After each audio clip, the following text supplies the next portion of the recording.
There we go. Okay. Now, if you're looking at what I'm sharing here, you might go, hey, I didn't think that this class was on this. Today's class is on proposals, but I wanted to, before we jump into proposals, talk about contracts. And in the process, like, I came up with these fun quotations, about the importance of contracts. A verbal contract isn't worth the paper it's written on. Till the contract is signed, nothing is real, and it's impossible to unsign a contract. So do all your thinking before you sign. But today's about proposals. What do proposals have to do with contracts?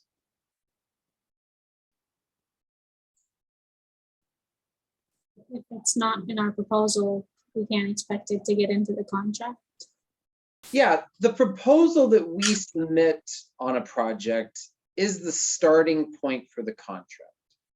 So if the contract is the guide that we use with our customer, that is the legal agreement between us and our customer as to what we are going to actually do, that proposal is the road to getting to that contract.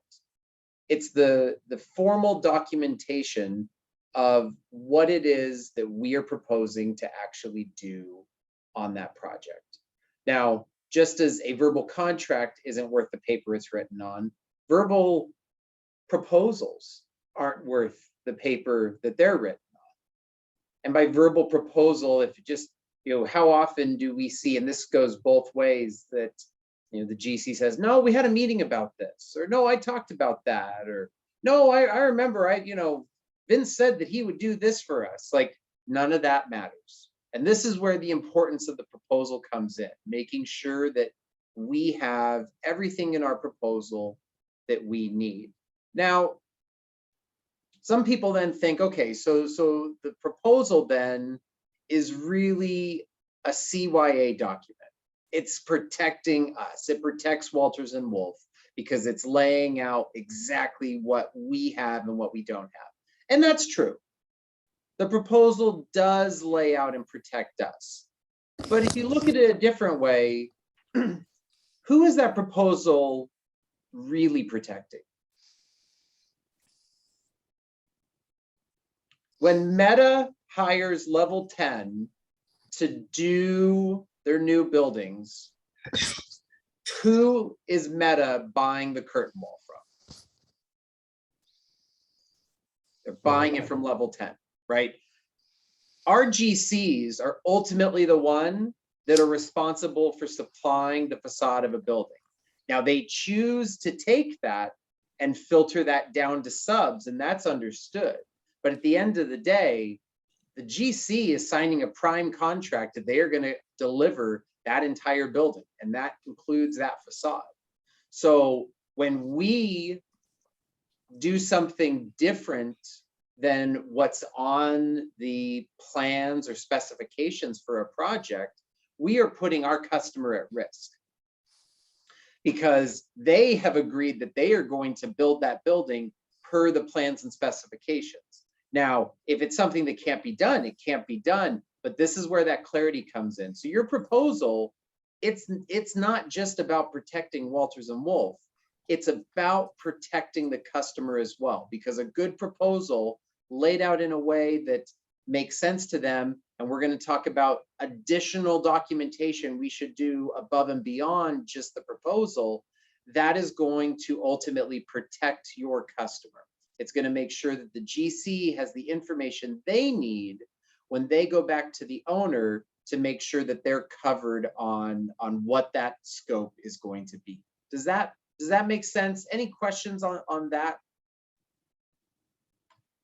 Okay, this is all just about that, industry leading pre-construction services. Now we're going to look at some examples of things today. And so, if we're looking at things from your job, You're welcome. You know, we like doing that. Nicole's already shaking her head. She sees that I have the ACLS Building 2 proposal out here. We're just going to take a minute and like go through the proposal, just kind of reminding everyone, because I know this is familiar to estimators, but a lot of our virtual design team haven't necessarily seen these too much. Just kind of remind everyone about the format of our proposals and what we have in the different sections. So, and this is all our latest version of the proposal, which was updated towards the end of last year. You know, our cover page, not a lot of information, you know, really getting into, let me go full page there. Really getting into just, you know, it's pretty is what it is. Gets in, you know, a little bit of detail there. Pricing matrix. We always joke that the pricing matrix is the only page that anyone ever reads, right? Because at the end of the day, people care about price. So we joke that, hey, you're sending them 13 pages and the customer is going to open this up. They're going to be like, pretty picture, I don't care. That's what I wanted. That's what I wanted right there, making sure that they could see that pricing matrix. And that is true. And this is where your customer oftentimes does get themselves into trouble, because you've put all this information in the following pages that we're going to look at.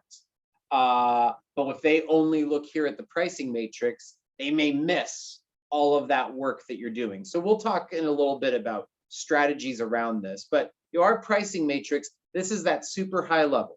So just establishing the price. We have that very high level here, what the scope is. We can see that we've got a unitized curtain wall is our primary scope. We're able to see our footage of it. We see that unit price. We see the total value. Very high level, what the job is and what the overall price is going to be. And again, customers get themselves in trouble because they focus on this and they don't focus on the rest of the documentation. The next pages in our proposal, we get into more of that specific. So we saw on the last page in the pricing matrix, the curtain wall was just that one line item, curtain wall, and here was the price. Now we get into our scope of work, where we see more of a breakdown of specifically, okay, what is that curtain wall? What are those dimensions? What are the paint that we're supplying? What is the glass type? Exactly what we are supplying. Now, here's where we've got to be careful. If what you're supplying matches exactly what is being asked for, meaning that when we look at this job, these dimensions here match what they're showing in the architectural drawings. If they show a dimension, the specs are calling for a 3-coat paint. These are the glass types that are specifically being asked for. Then this level of detail is fine, and the way this presented is fine. If you are doing anything, though, that is deviating from the contract documents, meaning that what we're proposing deviates from the architectural drawings, deviates from the specs, deviates from the instruction to bidders, we want to highlight that. I'd literally say highlight it in your document here to make it clear. And as we get into these next pages, we'll see where we want to specifically call that out, that it's different. But help your customer by making this as visible as possible. Again, if you're doing what's being asked, meaning you match the plans and specs, you match what they've asked for, it's not necessary. But what you just want to keep that eye on is anytime you're deviating from what you're being asked to do, you just want as many bells, whistles, signals going off, alarms as possible to make it clear that we deviate. Because again, you want to help your customer. You want your customer to understand where you are different. So as we flip through here, I mean, we see that the proposal has numerous sections about all the scope. And again, this level of detail, the way this is called out, this is fine, especially if it's what was being asked for in the drawings. Now we get into our actual clarifications. So our clarifications are broken down into different sections. You've got your first section here, which was the clarifications to, in this case, Trubeck's attachment C. So they sent us, this is their request for bid, their RFP, their instruction to bidders, a lot of different names here, but this is where we're clarifying that we're doing something different than what is being called for in their documentation. The recommendation here is the way this is shown is great. We've listed it out, we've referenced their numbers, we've really spelled out exactly what it is and where we're going to be different. Where we want to take that extra step is not here in the proposal, because we've done everything we can in this proposal. But when we have things like this, I would follow up additionally in another way, whether that is we are going to have a meeting with them to review our proposal, whether that's just in an email form that, hey, I really want to bring your attention to the pages where we have some things that are different. We just want to help our customer because they need the help. They don't look. We had a job recently in Southern California where we spelled out in our proposal that we could not do the glass type that they were calling for, that we needed to add an extra horizontal above and beyond what was shown. It was crystal clear in the proposal. Hathaway Dinwiddie's response when they realized it after they awarded the job, their response was, "You actually expect us to read your proposal?" Now, yeah, we do expect them to read our proposal. We expect our customers to read our proposal, but to be helpful, we have to really drag them along sometimes. You know, don't just assume that this is good enough. Yes, is it good enough? It is, and we can fight all day, but why was Hathaway pushing back so hard? Because they screwed up and never told their customer. They never told the owner, they never told the architect, and now Hathaway is in the bad position of like, they owe a building to the owner that can't be built because we've said you can't build it that way. And so now they're in a bad position and they're fighting like a caged animal, looking to deflect that blame to anyone else. You just want to be able to help them as much as you can. So it's like, yes, we'd love to be in a world where our customers did just read our proposal, they pick it up, they were excited to read through the 13 pages of information here, but it's not where we live. So just do everything in your power to help them along. Any questions on that? Okay. Now, clarifications to specifications. We're going to talk about this a little more, and we're actually going to look at a spec section here. Again, anything that is different from what's in the specs, we want to clarify. Talking to Jumpstart a lot, like Jumpstart literally doesn't know if the comments they're providing to us go anywhere. And to be honest, when they ask me that question, I don't know if they go anywhere because we really haven't had this conversation that much. So being really clear here, when you have specifications that are being reviewed by Jumpstart, if Jumpstart has comments that need to be addressed, you need to address those comments, whether that's that you're able to answer them to Jumpstart or you put it in a clarification. Every single comment should be addressed. Otherwise, you're leaving a scope gap somewhere. So let's look here at a recent spec that we have from 405 Industrial.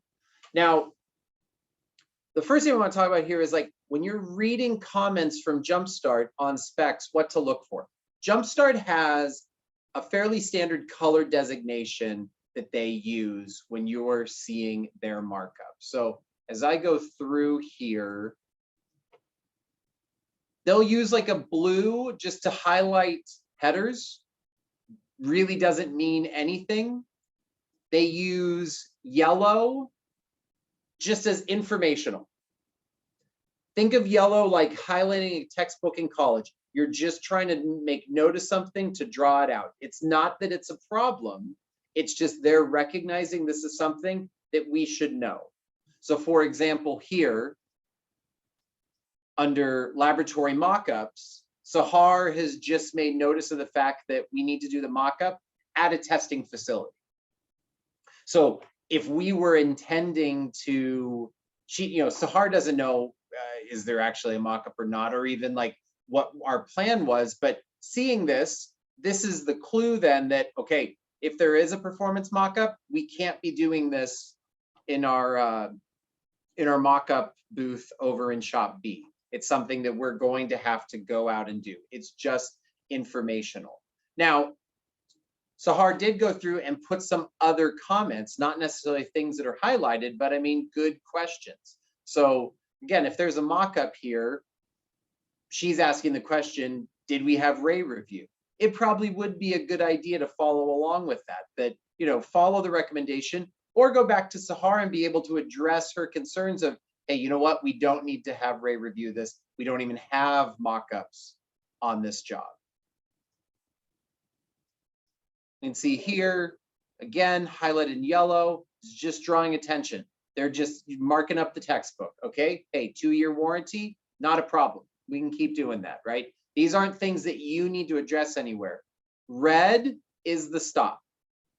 So red is spots where Jumpstart is saying there's either directly a problem with this or there is not enough information for them to proceed with this. So in this case here, it was a highlight about deflection. Sahar's calling out, we need to know the total deflection. If this is happening early on enough that you can ask this question as a pre-RFI, great. If not, this should be something that makes it into your proposal, that there's not, you know, you're expecting us to withstand these movements. We didn't have enough information on this. We've assumed, you know, a certain dimension. It'd be a good conversation with Sahar going, hey, if you didn't know deflection, what did you assume when you did your Jumpstart packages? So that we can be really clear about that in our proposal. Going through some more of this. Sahar did a little bit of a different color. It's like it's an orange. So I think it's her way of, this is a non-standard thing, but I think it's her way of saying, like, I don't know if this is a problem or not, right? It's not a yellow, it's not a red. It's a mixture of the two. But these would be good conversations to have with Sahar of, you know, is this a problem? Can we accommodate this? If not, we need to make note of that in our proposal. Anytime we're going to differ from what's in the specs, we need to make note of it, right? So just going through your spec, you're able to see those markups. In general, there's not a lot of things that are usually marked up in red, but there's usually a couple. And Jumpstart does a good job. There's another one coming up here that I thought was a good one. This markup here from Jumpstart, I've never seen like this in a spec before, that they want to monthly during construction, we examine the glass surfaces to confirm there's not a deposit on. It's a good red mark.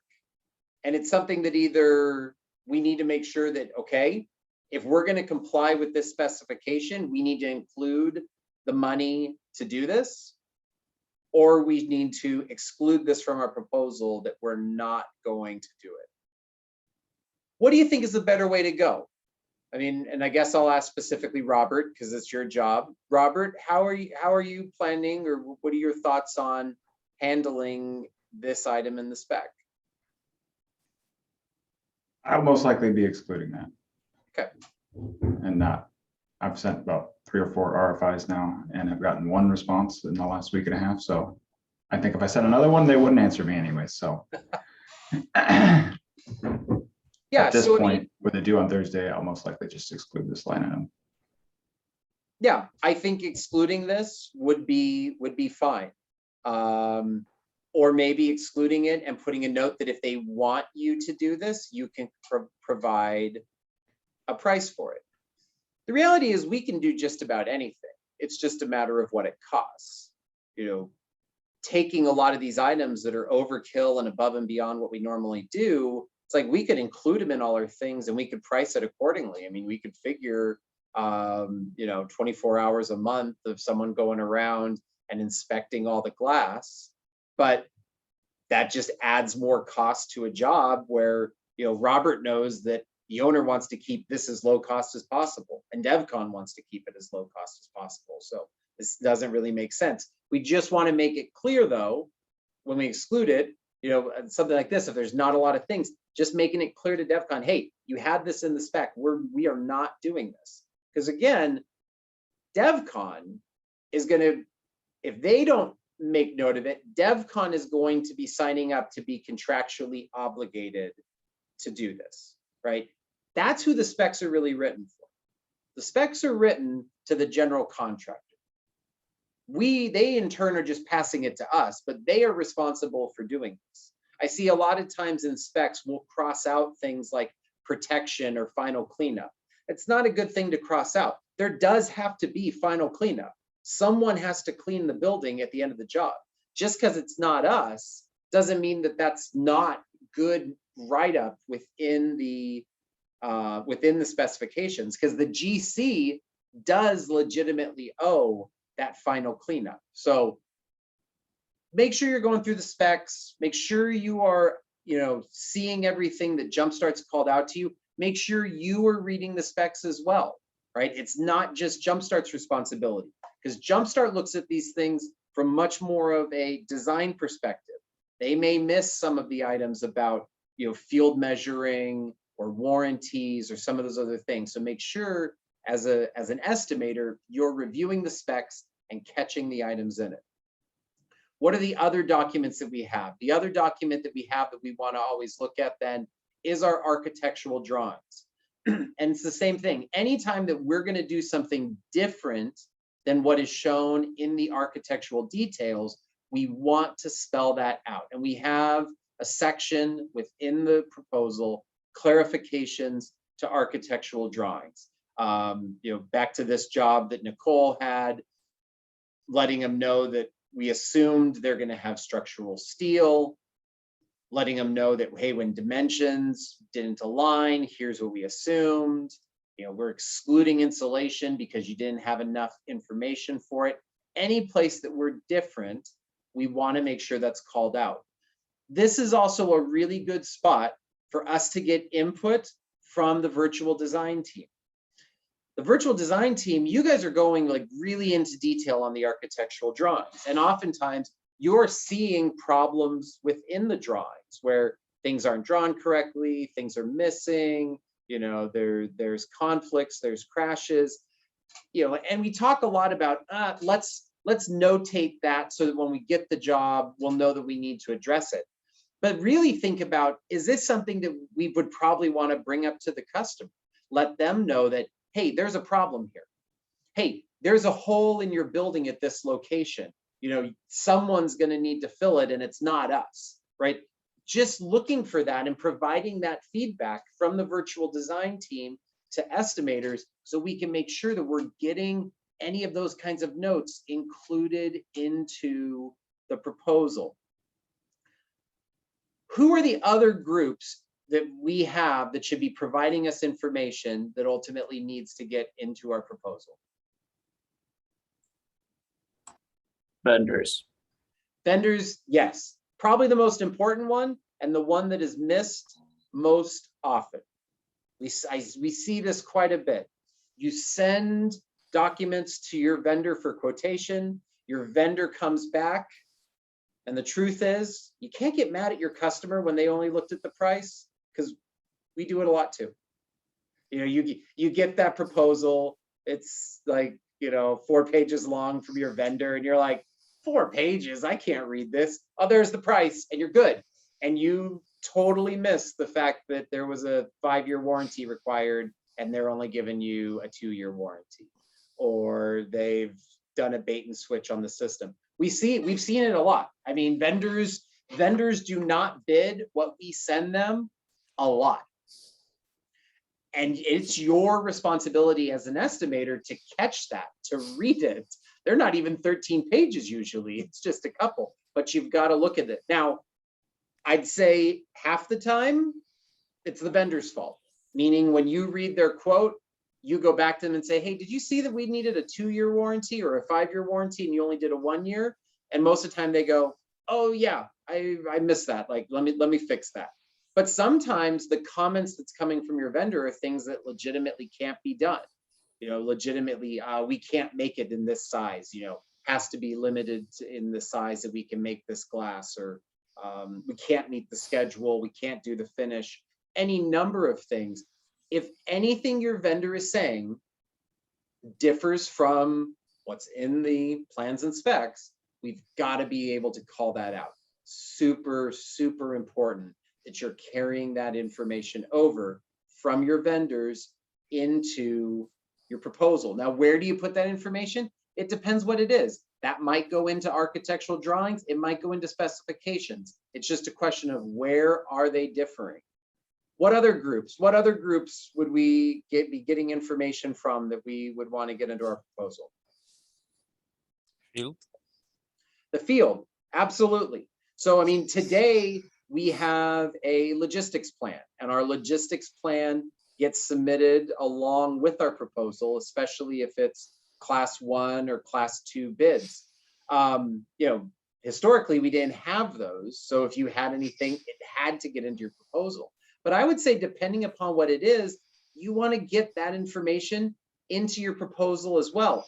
Again, especially if it differs. If the field is seeing some very specific issues with, we're not going to be able to access this side of the building, or we're going to have to use the tower crane to do certain work, call that out in your proposal. Don't count on, they already don't want to read your 13 pages of proposal. They really don't want to read your field logistics plan, even though we're trying to help them. Like, the more places you can put it, the better, and to spell that out to them.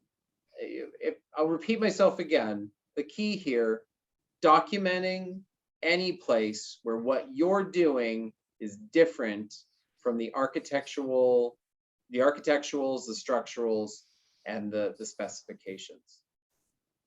Any questions on that?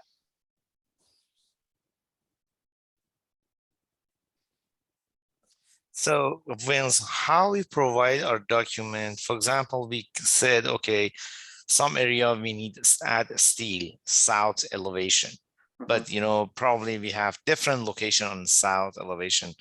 Do we have to provide them detail?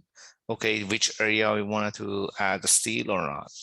Yeah, I mean, you could. So, I mean, I guess, Nicole, on this clarification, so where we say we have assumed there is no structural steel to attach our curtain wall back at the main entry. I mean, those of us reading it, we don't know the job. So it's like, okay, where is that? Do you feel that was enough information, like that any reasonable person who knew the job would read that and like know where you're talking about? I feel like on this job, yes, but I could have, I guess, called out like columns, like what columns those are in between. Yeah, well, I mean, you could have, Like, I'm not being passive aggressive on this one. I'm legitimately asking, because I think that sometimes this could be enough. Where, I mean, a certain building, you've said it's at the main entry, you've said which elevation, like that may be enough. Columns, though, may have helped. Farzad, we can put pictures into this as well. I mean, taking a snip from the elevations and going ahead and dropping it into here so that we're pictorially showing them that. The more clarity you can give them, the better. The more you can help them, the better. Thank you. I had a question for the virtual design team. So when we're like sitting in daily huddles and you guys are asking us questions and we're like, okay, like let's make this assumption here or whatever, is there like a log that you guys keep track of? Or maybe it's something we could like look at doing, or maybe it's something that I should just start doing on where we're making assumptions, but maybe we can like come up with like a log, or maybe we use our checklist for that. I don't know. It just had me thinking, like, if we're making assumptions, just like like in the moment in the daily huddle, like we should be tracking those somehow so that they do make it into the proposal. I've kind of had the same feeling before, though, to be honest, that like, sometimes you have design issues that you think it's safe to make an assumption, but also at the same time, it might be a good idea to bring this to the attention of the general contractor because they are not a glazing contractor. So if there's something specific to our scope of work that's going to not catch their eye, it might be a good idea, maybe not to submit like an RFI on it or something, but to make any notes of any design issues that you might see. And I'm thinking specifically on this NECTA job that we've been working on recently, that we've just had tons of design issues, and some of them we just, okay, we can do it this way, but do we really need to bother the contractor with that right now? So kind of curious about how everybody else feels about that as well. Yeah, so I mean, Ian, let me address that, and then we'll go back to the virtual design one a bit and see, what the thoughts are. But this is a spot, I mean, the way I'd approach it, if you're making design assumptions, I would include that in your proposal.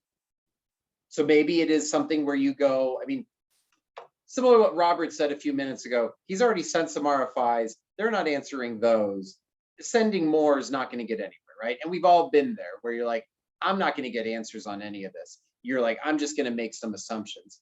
Fine, that is totally fine.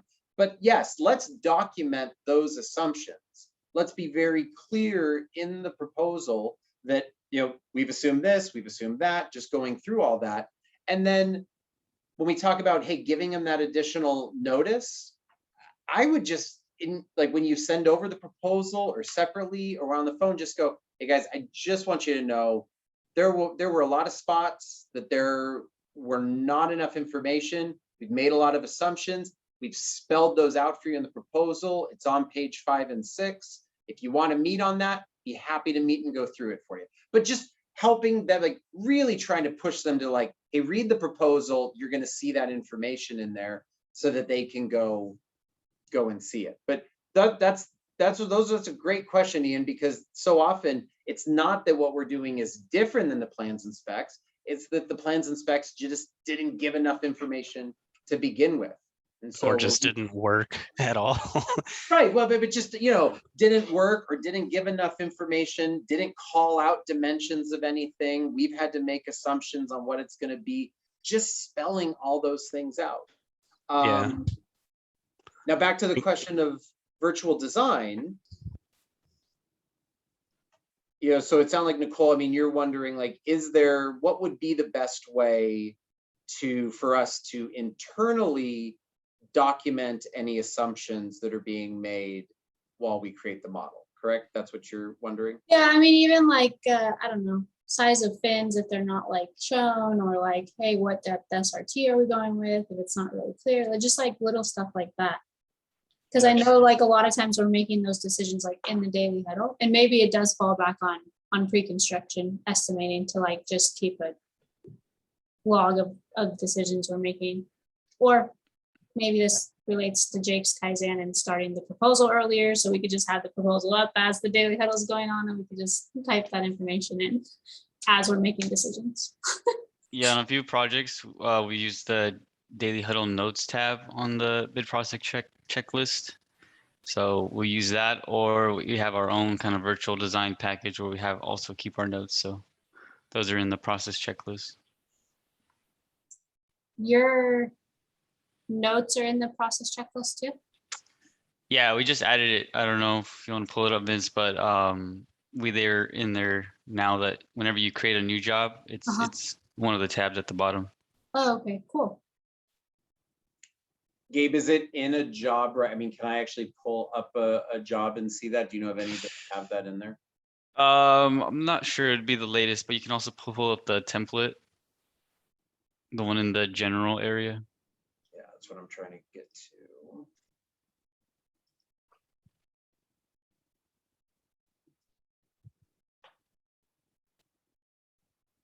Okay.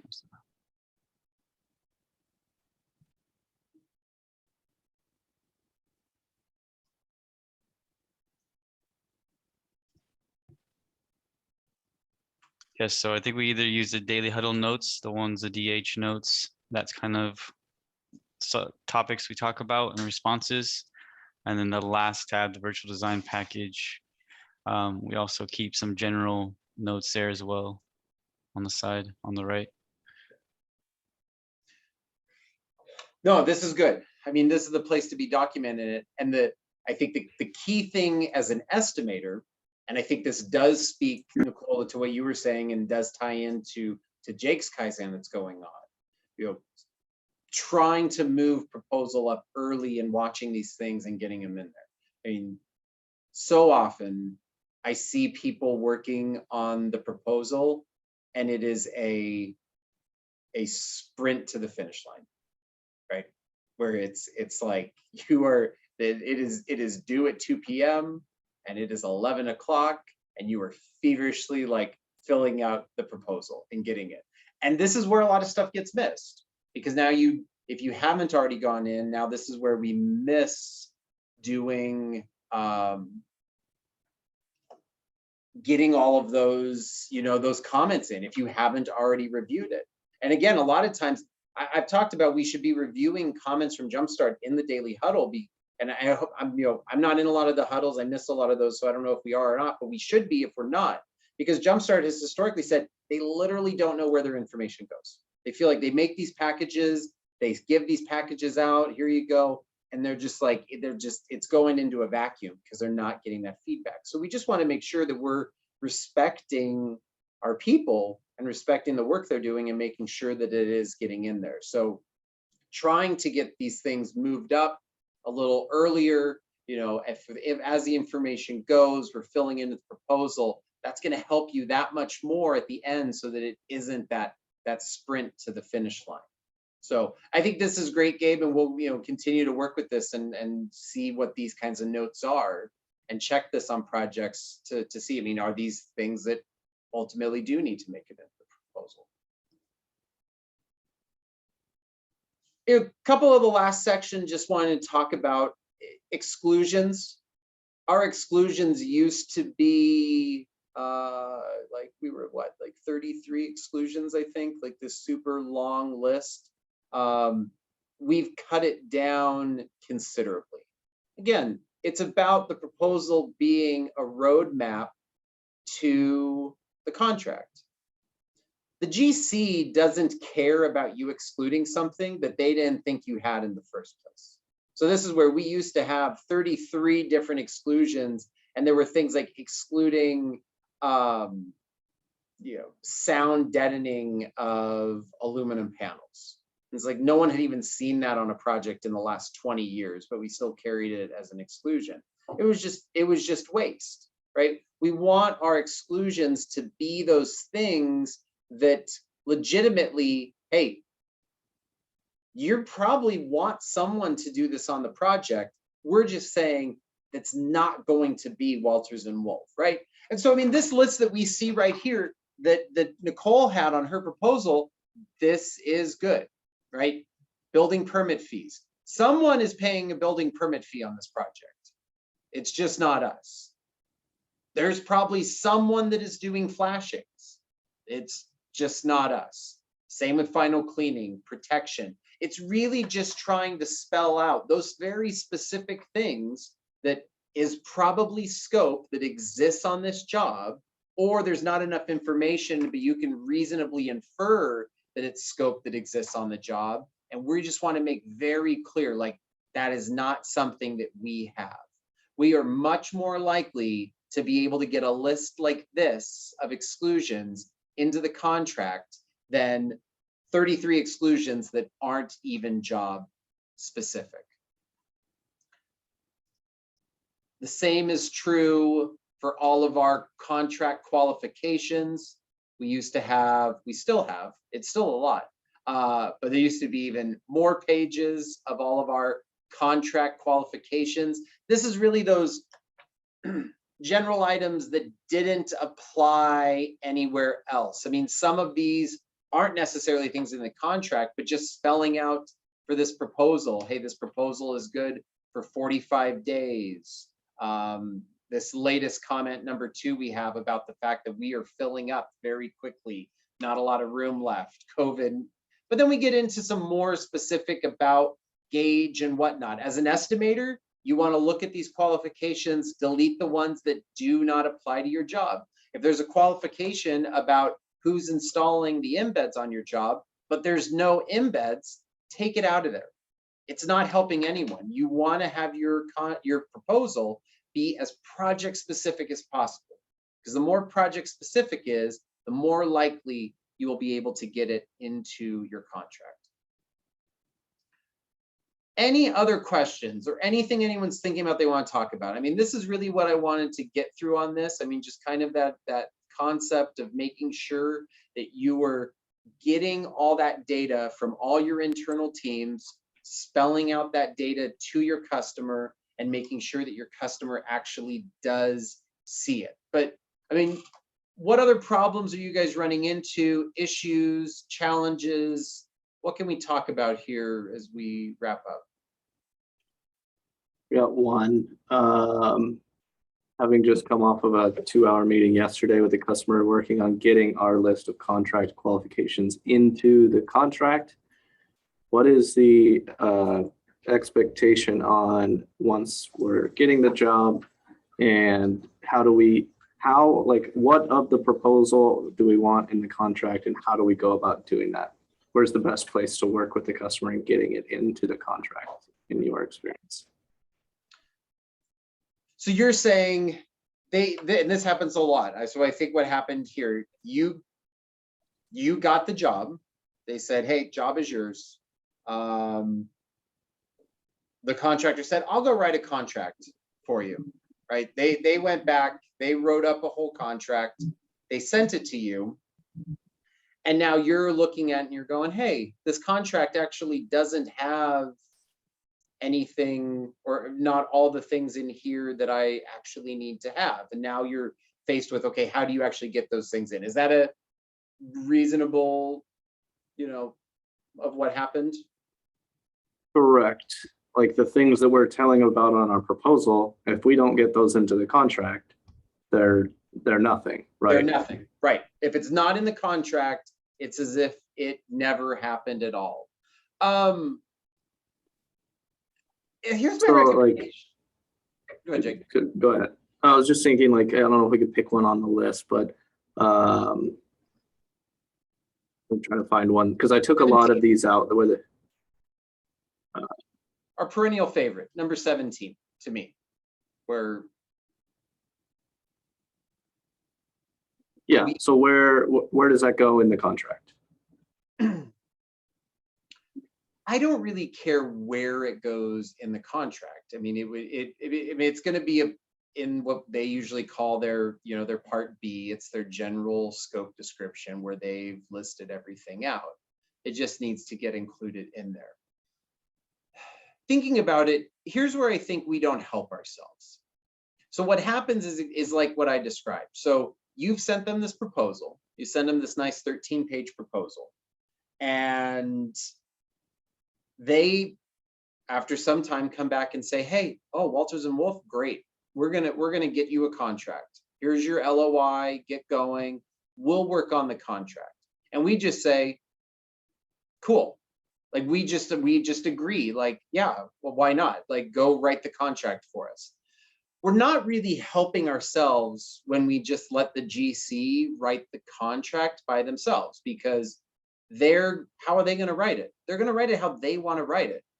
Like we talked about, one, they haven't read your proposal. They gave you the job without even reading your proposal. So they're not going to include anything you actually said in the contract. And now when you get it, after they've written it, now you come back and you tell them these things of like, hey, we really need these items in here. And they don't want to do it because no one wants to change contracts. I mean, part of it's honestly just a laziness, like, God, I don't want to have to rewrite this. So they're going to push back on you. But two, more time has passed. They haven't done things. I think here's what we should try. And I don't think it's what we do today, but I think this is what we try. When we get a job, I mean, and let's just take this proposal we're looking at now. I mean, Nicole, if Truebeck called you and said, we're going to give you ACLS 2A, which I know would excite you so much, we should try saying, great. Can we schedule a time to actually go through our comments in the proposal and talk about how you're going to put those into the contract? Let's try to get ahead of this thing. I feel like we're always playing reaction. We wait for them to write the contract. We wait till we do the review. It's usually at the tail end of the review. I'm reminding everyone, like, do we actually have everything in here we need? Because we just are reading it for what they wrote, not what we actually need it to say, you know, and we're wanting them to change it. Let's try to get ahead of the thing. When we get awarded a project, can we just ask them, like, can we sit down and look at these things? Because I think that that's, as with most things, when you can bring something up before it occurs, so it's not reactionary, we're much more likely to get it through, right? You know, because they just told you they're going to give you the job. Now you're reminding it. Maybe they go and say, oh crap, you're right, I never read your proposal. I didn't even realize you wanted these things. It's like, well, we really do. So do you really want to give us the job or not? It's their choice at that point. But if they say yes, they kind of forcing themselves to put it in the contract. I think it's ultimately going to help you. It'll save us the time of going back and forth after the fact. Does that make sense? I think it's a reasonable thing for us to start trying that, frankly, we don't do today. We get totally reactionary, and let's try to get ahead of it and just talk to them. And so, Jake, to the point of which one of these you need, most of these are pretty important. I think within the proposal template, we talk about which one of these are sacrificial lambs and things we can go. A lot of them you can, you know, use your best judgment of like, what do you actually need in here and what don't. But I mean, obviously the ones that are really important are like the 15 feet, the sign off of the work, how we're loading the floors, just making sure that we're getting those important ones in there. I think too, what I experienced yesterday is in like a meeting that was already not fun for both people. Like I'm here trying to push a list of 32 things on them. They're going, why are you doing this? Like for me, one thing that would have helped me yesterday is to pre-screen and really have an understanding of what was already covered by the contract language that's already written. Because what we discovered is there's a handful that was like, why are you putting this in here? It's already covered under this one. So then I kind of like, oh, well, foot and mouth moment where I could have like avoided one of the 32 things. So, well, and this is where trying to head it off probably makes your life easier, because you're exactly right. When you're reacting, now you're starting to ask for things that are already in there. You know, you may be sending over the list and you've got 23 on there about providing benchmarks. And they're like, I already told you I'm doing benchmarks. That was my item number 5. And you've created this work for yourself now of picking and choosing what it is. When you can get it in front of it, the minute they tell you they are going to give you this job, which is usually weeks before we get a contract, to at that point remind them, hey, I just want to make sure you see all these 32 things that we can, let's talk about these before you write the contract, right? Because they may look at it and go, oh yeah, your benchmark one, not a problem. I'll already have that in there, right? And they'll be able to identify those things, and you'll be saving both of each other trouble on that. I agree. The benchmark one is funny because that fresh in my memory, we looked at it and he goes, oh, isn't that already covered in my thing? And I'm like, yeah, it probably is. You're right. And then he went back to look and it was not in there. So he's like, well, he goes, oh, I'll add that one, I guess. So it's kind of funny, but yeah, usually that one is in there as a GC responsibility. Yeah, usually that one is in there and we don't have to fight for that because they usually do have that in there. So, I mean, I think it'd be a good effort. I mean, let's try that on some of the next jobs we get and just see if we can get ahead of this thing.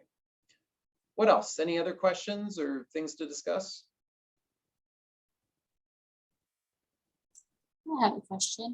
Yeah, Nicole. Should we be fighting for the change order labor rates to be getting into our contract? So you're wondering whether we want to fight for these labor rates to get in the contract. Yes. Yeah. I'll just say yes. Now here's how it usually goes. Even if you get these into the contract, there's usually language elsewhere or in the prime that the labor rates need to be substantiated. So they ask for the breakdown as well.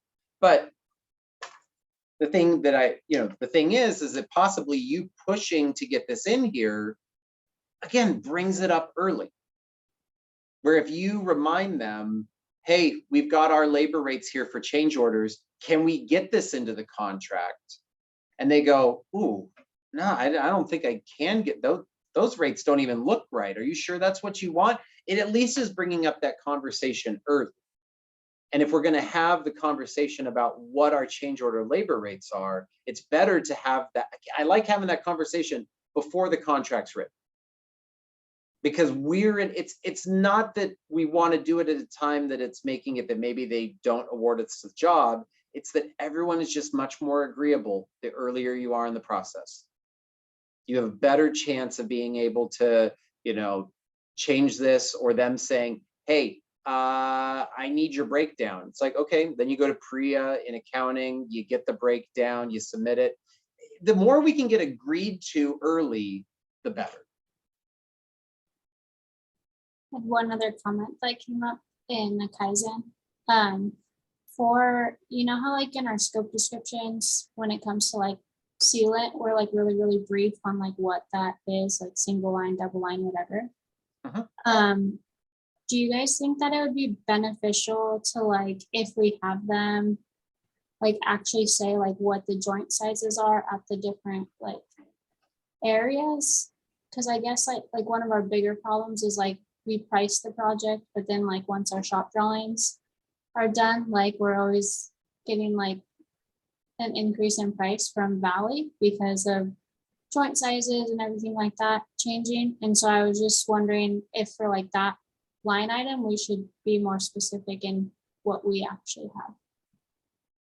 Do you think that when it's changing, when it gets to our shop drawings, that's because of what's going on in the job, or because as we drew it, we made the decision to change that?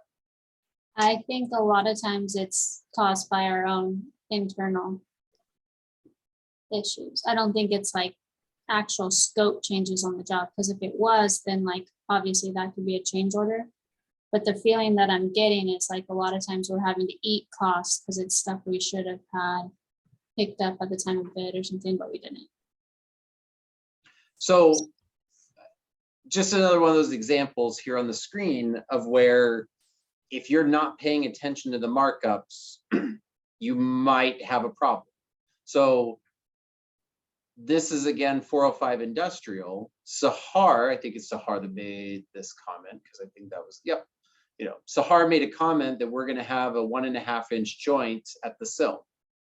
Clearly not drawn that way. I'm not even sure why we need the 1.5 inches. It must be tracking around to somewhere, but we're calling out an 1.5 inch joint at the sill. Should we qualify this? Yes, we definitely should, because it's different than what's on the drawings. But we want to make sure that we've qualified this note with Valley as well.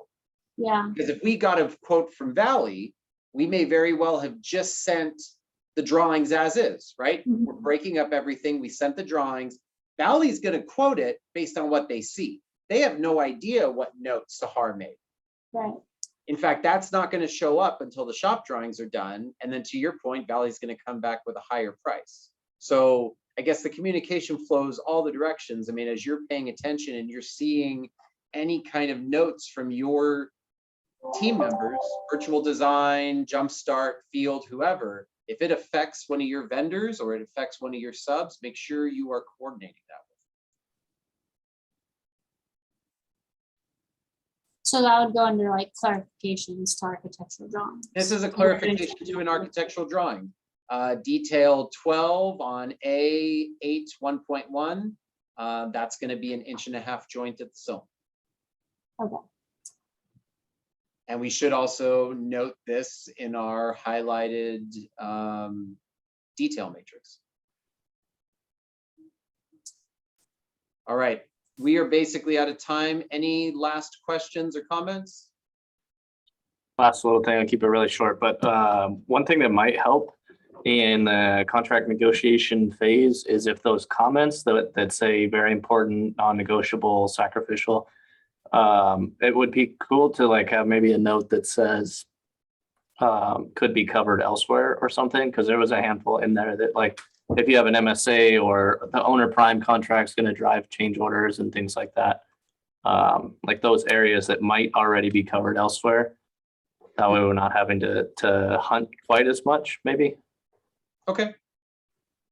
I think that's fair. We can remember to take a look at that with the Kaizen team that works on that, just to see if we could add that note. All right, any last other comments? Great job on your proposal, Nicole. I'm sure it was really fun for us to review it. Oh my gosh. Vince does it on purpose, I think. It causes so much anxiety. It's like having your test graded in front of the class. Okay, thank you. And it is true. I do it on purpose. I know, because you see me uncomfortable. You guys probably saw me biting my sweatshirt, but because it really makes me that uncomfortable. So thank you. All right, thanks everyone. Have a great Thank you. afternoon. Thank you. Bye. Bye.